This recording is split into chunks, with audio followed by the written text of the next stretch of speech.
None of us knew what was going to happen with AI. It was the early 90s when I came into tech. Internet was just about to explode. Microsoft didn't even have a browser. When I left Dell, we had like Internet of Things. Now is the Internet of Agents that are start talking to each other. Hey guys, welcome to another episode of Insight Engine. Today with us, John. So please, John, if you can introduce yourself. Roki, it's always a pleasure to be here. Come in and do these podcasts. We're completely in two opposite sides of the world, but we seem to share some things around. A little bit about myself. I'm 30 years from IT background, originally from what was Sun Microsystems. I was working General Electric for a few years, running the product division for the IT division. Then I finally landed at Dell Technologies, where I used to run the product management. It's the middle interface between the product group and the sales units. 4 years ago, I decided, as I was coming up to 59, that the tempo of the tech world, and none of us knew what was going to happen with AI. When I worked at Dell, Dell's a good company, yeah, but you've all got to realize in tech, there's a price you pay, yeah. If you're going to be 10 grand plus a month kind of caliber, so earnings wise, you've got to be prepared that there's going to be a price. What am I going to do next? And then I've always been a good people manager, and I always led my teams with, I think, real empathy and values. That's where I sat on my company coaching shoes. Got it. Okay, so when you started your career in tech, when you just started, maybe you had graduated, and then you started working on tech. And currently, when people start, you see someone starting their career, getting into tech. For example, my first job was cold calling. Yeah. So now my team is building something which can also do cold calling using AI. Maybe the first call through cold calling will be done by AI, and then the second call, maybe a human is doing it. So how you started the career and how now the career is evolving. So how you get surprised or how you feel, and what's your comment on You remember, when I was the early 90s when I came into tech, the internet was just about to explode. Netscape browsers, Microsoft didn't even have a browser. The browser wars were just about to kick off, but we were in boom town territory. So when I came into tech, I didn't even need any qualifications. I just needed one qualification, that I could speak good English, and that I had the ability to be able to learn the OZ stack, the protocols that run the internet. Now, the big difference now what I see in tech, and I work with a lot of Gen Xers that are they're coming out of tech, trying to find themselves back in tech. It's completely different. You've got to have such a skill set. And even if you're a youngster, if you're coming out of university, you've got your bachelor's, your master's, it's still really hard yards to get into companies now. It's not an easy thing. They're going to go from maybe 7 rounds of interviews. In the old days, companies were just expanding and they just needed people to be able to service the opportunity. Now that market is really mature. But the key thing you're saying about AI, there's a similarity here, and I wonder where it's gonna pop to. Before 2000, we were just booming. We were flying. The dot-com explosion, it was called, and then came dot-com bust. I wonder with AI, if there's not some similarities there at the moment, where billions being invested into AI, everyone rushing to the next big technology gold mine. So it's going to be a great amount of opportunity, but also I think there's risk. So I'm not sure where it's going to come down. Is it going to bust and then it'll really go again at another point, or will it just keep going? Yeah, it's anyone can tell at the moment. Yeah. The main thing when you are comparing that time and now, how hard it is to get in, right? One thing is definitely the market is mature. And one more thing is there will be no more basic level jobs anymore. Yeah. So all these things are being automated through one or another, many different tools. SDRs be replaced and all. So only what I was doing in my company is not having any manager, because I feel your employees are now your Yes. So one person with very good knowledge can serve multiple clients and do multiple things. Yeah. So then if I'm not hiring any entry level people, my managers are becoming kind of executive with better understanding, then even those jobs are not. Yeah. Then what will happen? The entry level people actually looking for a job, which is the caliber of a manager level people. Then the competition will be really, really hard. Yeah, you make a really good point. That's actually what I'm seeing at the moment. I'm seeing really, really experienced, smart people. They've got really strong background, and trying to re-enter back into a different tech organization can be really quite challenging unless they've got a really strong network which they can tap into and where they can understand the different terminology in the job descriptions now. Because all the job descriptions are changing. What was entry level or mid has got some kind kind of different name and terminology now. So what were the entry level jobs you could go into? Now, if AI is taking that level and it pushes them up, that's compressing that market. So the great challenge is for the Gen Xers and the baby boomers that are now moving out of tech, but still have to work another 4 or 5 years. You're going to go for this really smart, skilled up young thing down here with no experience, or this kind of older guy up here with tons of experience and network and contacts. So you kind of got like, they've both got their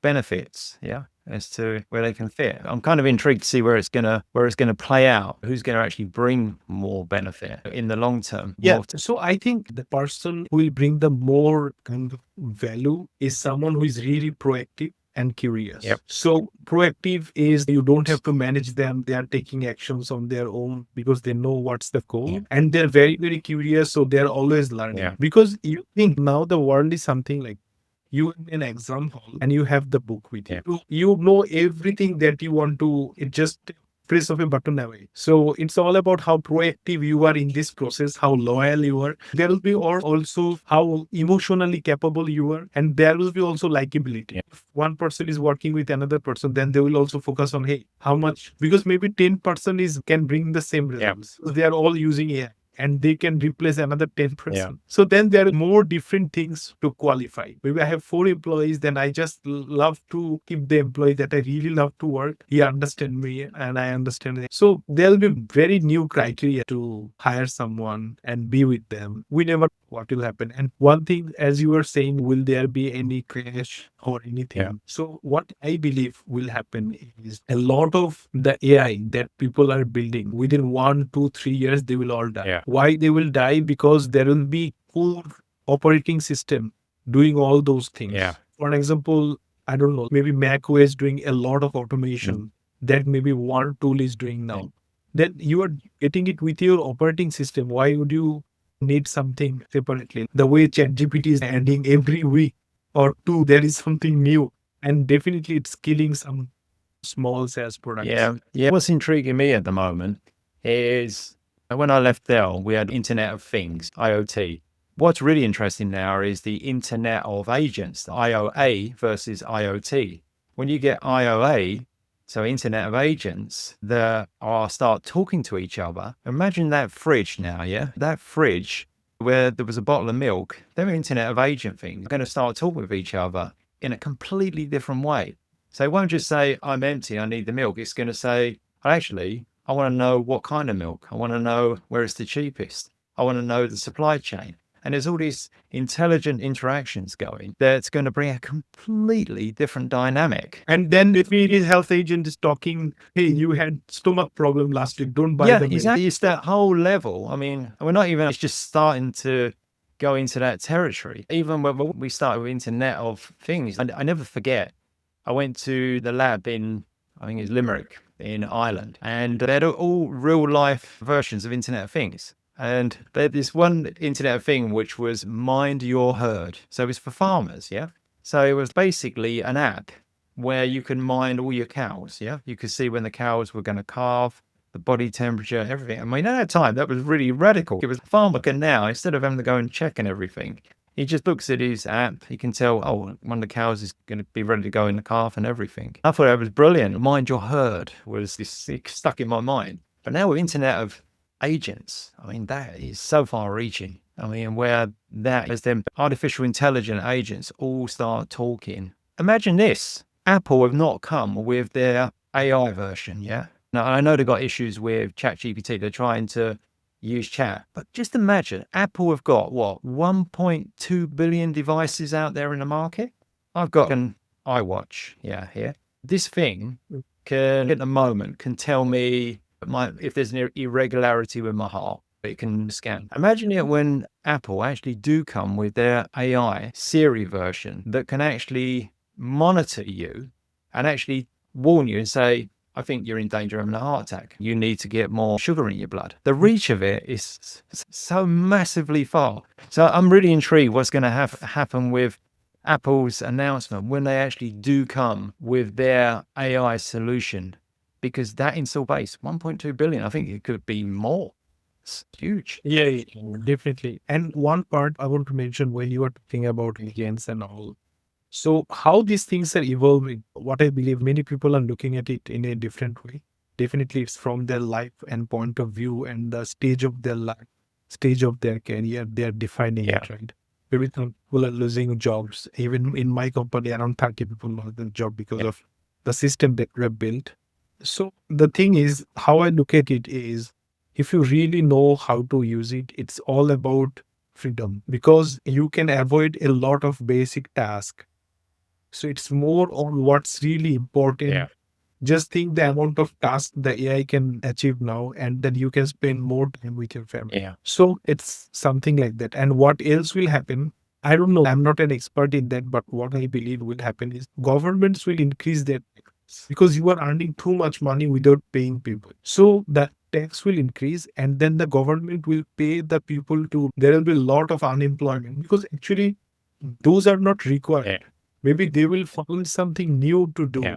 Maybe there will be more human interaction. There will be more games coming. People will be having more connection with each other Yeah. because factories, okay, all are machine maybe within 10 years.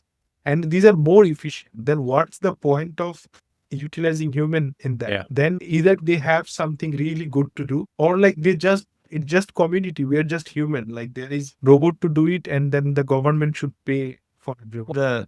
There's a couple of universal things that always stand true. Whether we like it or not, we have pain and we have uncertainty every day in our life. Yeah. And so the example of pain is if you want to get physically fit, yeah, you've got to go through pain to get fitter. Yeah. You have to go through it. It's the same in everything. You get growth. You have to kind of go through pain in some way or form. And uncertainty, if we didn't have uncertainty, we wouldn't evolve. We wouldn't have no solutions. We wouldn't move forward. So when I look at what's happening with AI, it's going to radically change, and it is radically changing already.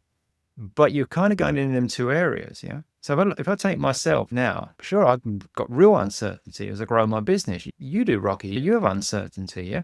If I need to build a value, I've got to go through a level of pain to grow myself. But them two things, if you change your perception around them and you look at them, okay, pain's actually a good thing. If I can grow here, I can meet the challenge. The uncertainty, I'm going to find a solution for the uncertainty. So the answer to your question, I think it's going to drive huge innovation. It's going to be massively disruptive, no doubt about it, but people will change. Now, the big question is for the older generations, them Gen Xers, they're now in their 50s, they're going to be ready and willing to go through the pain and uncertainty to change because it's coming. If you look at the retirement ages in sort of Western Europe, they're 67 now. They're based on you dying at 75 years of age. Yeah. Oh, no, sorry. 65 was based on 75, living to 75. We are now and in a period where we are going to be living well into our late 80s, well into our 90s.